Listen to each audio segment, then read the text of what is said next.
Hello everyone and welcome to a very special episode of Mirror Lake, the Planet Coaster series that has been airing now for quite some time. I say airing as if it's an actual legitimate TV show and not just a low-effort YouTube series. Actually, no, I'm not going to undersell myself this time. The one episode, I'm not going to undersell it, because I want this to go out with a bang, because this is the final episode of the series. I'm just doing a quick sort of nauseating overview of the park, go through all those memories of you, of all that journey we've been on watching this thing get built. This is the final episode. So what we're doing, really, we're just finishing off with a small little ride.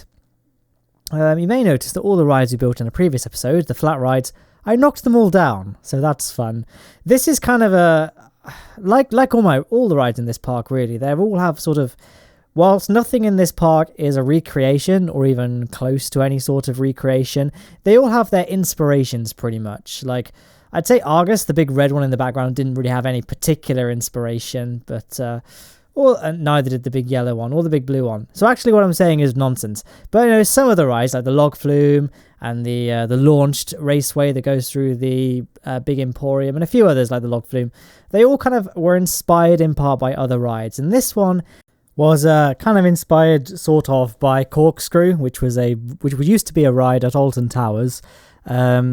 But it made its name. It was built in the 1980, I believe, by Aerodynamics. As you can tell, that's kind of the same sort of track I'm using here, that classic Aero style track.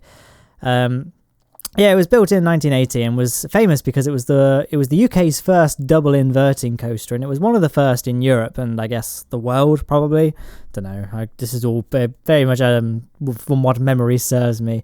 So we have the kind of the double corkscrew here, but we have a few more flares and things, like we have a vertical loop straight after that initial hill, and the layout is completely different apart from the fact it has a double corkscrew pretty much, but it's made by Aerodynamics. Well, I mean, the track is kind of in the style of Aerodynamics, therefore, you know, for all intents and purposes, this is a coaster manufactured by Aerodynamics if they still existed. But I wouldn't really want to do anything big. I kind of wanted to make a simple ride, really, just a nice short ride of realistic length, just fairly simple, just to kind of as the final thing to build in this theme park. Like, I've built 3 enormous rides. One of them, the Artemis, the big yellow one you might have seen in the background of a few of these shots, being horrifically unrealistic, but they're always kind of what I would consider dream coasters that, you know, I would love to ride on those sorts of things, but I also like to have a few realistic rides in the park, so that's why I kind of stuck with just 3 gigantic ones. Not that they're particularly unreal, like the big red one in the middle, Argus, I'd say is fairly realistic. It's just very, very long, longer than most coasters would be. This, I'd say, is a fairly realistic length. I think the kind of things it does are fairly representative of what a real roller coaster would do. And overall, I just think it's kind of a nice thing. I think looking back, actually, I'm not the biggest fan of the colour scheme, but at the time, I thought purple and green was nice. I think just a different shade of green, like a more fluorescent, like sort of a limeish, not limeish, just something a little less dark and boring, I suppose. But yeah, that's pretty much it. Like, I kind of wanted this again to have a kind of a more simple aesthetic, really, just a very basic ride, just as a nice simple thing. It's just something I enjoy building, even though it doesn't have the spectacle as some of the bigger ones in this park or other ones you might see on YouTube.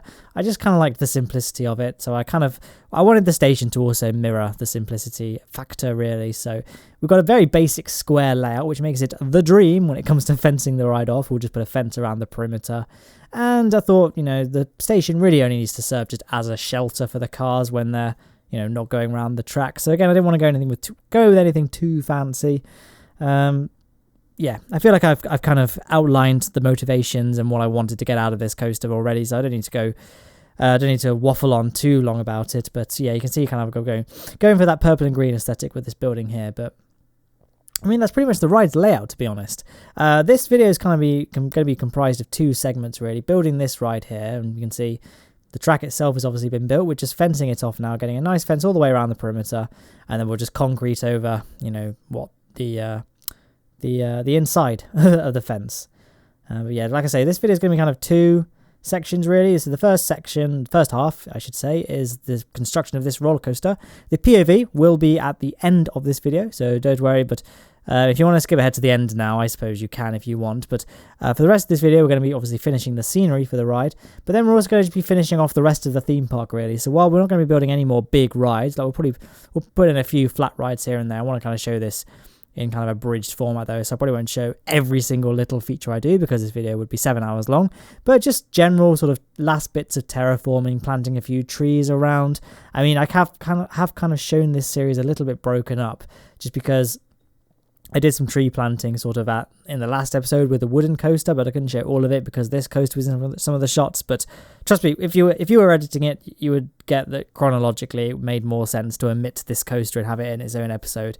And also because I kind of like each episode to have one roller coaster as the focus. I know the construction of the big red one was also built in the same video as the construction of the indoor coaster, which in hindsight I kind of regret, but in a way, I don't know. I feel like neither of them really had that much time dedicated to building them to warrant them having their own videos in full. But whatever, that's what I did there. But you can see, again, nothing too fancy with the queue line here. We are quite close to the back of the park, and I still kind of have the RCT3 mentality of any ride near the back of the park is not going to get ridden on by guests, which I don't think is that true for Planet Coaster, although this ride I don't think actually ever did that well with the guests, but it might be because compared to the other rides it's fairly benign. But, you know, I kind of built it for me. I built this for me.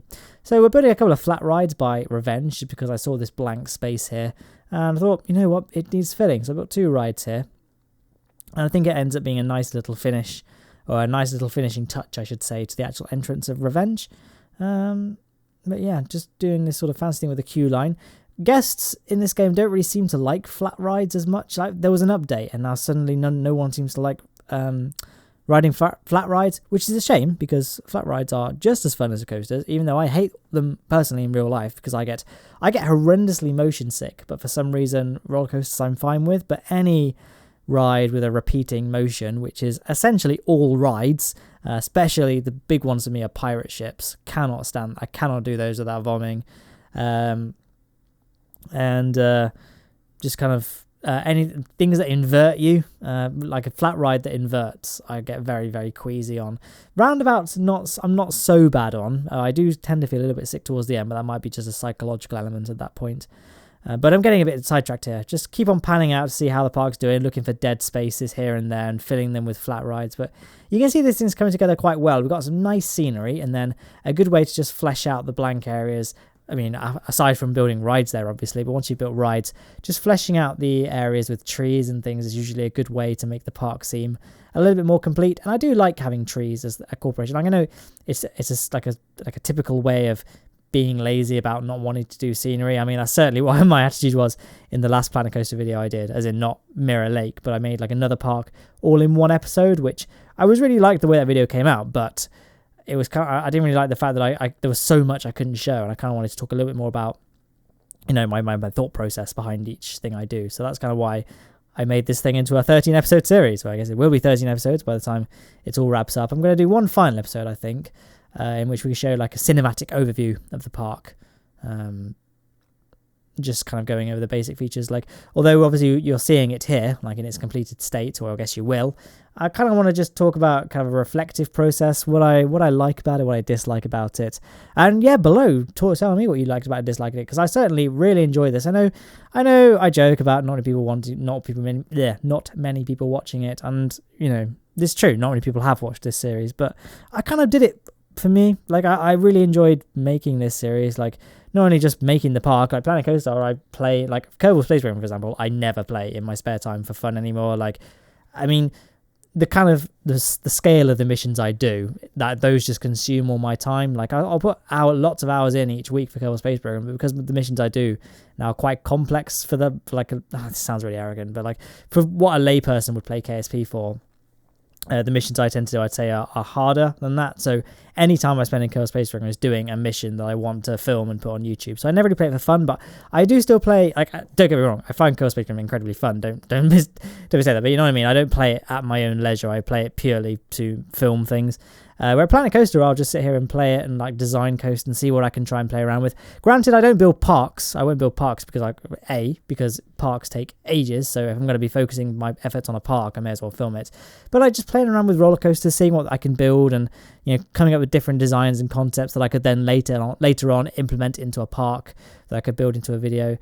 But yeah, like I kind of gone on a massive sidetrack here, but like I say, I know not people have watched this, but I've enjoyed making it, and I'm glad some people have said that they've enjoyed it as well. So, you know, together we can we can carry on making Planet Coaster content. So there's going to be a bit of a hiatus after this thing, or this series I should say, fully wraps. But I do have plans. I've been kind of, when I'm at work in between patients and things, and I'm just sitting there waiting for people to arrive to clinic and things, I'll just sit there sort of doodling on paper, sort of draft map designs and sort of outlining kind of what I want the park to have. Like, I think it'd be nice to have a hotel and things, but, you know, this is all for the future. If you have any suggestions for what you want me to do, leave me alone. Let me know in the comments below, or of course on Twitter or Discord. That goes without saying.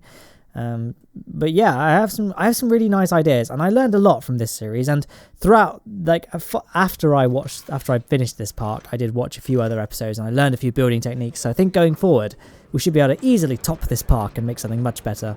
Anyway, in me painting the ground just then, I'm sure you got a nice little overview of the other things in this park, and I think I am genuinely really happy with the way it's turned out. It fills me with a great sense of pride, these sorts of games. Like construction games, creativity games, they've always been my favourite genre. That's why I loved Minecraft so much. I got it in pre-alpha, or alpha. I got it very early on, basically, Minecraft. Like before, I had to explain to people what it was when I got it.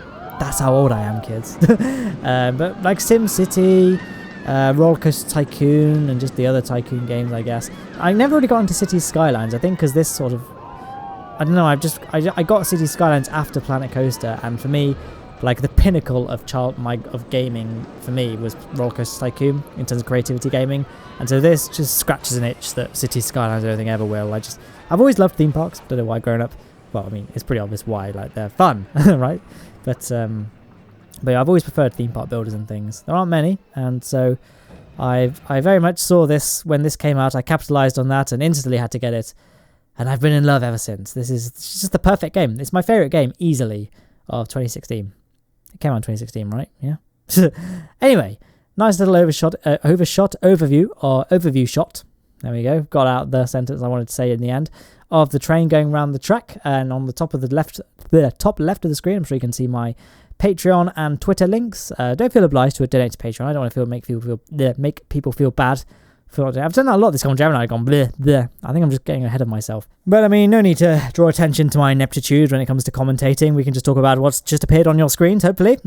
On the left is the previous episode of this series, and on the right-hand side is the final episode, which will be kind of an overview of the park. If that's not out yet, then it's just a link to the full playlist. So thank you for watching.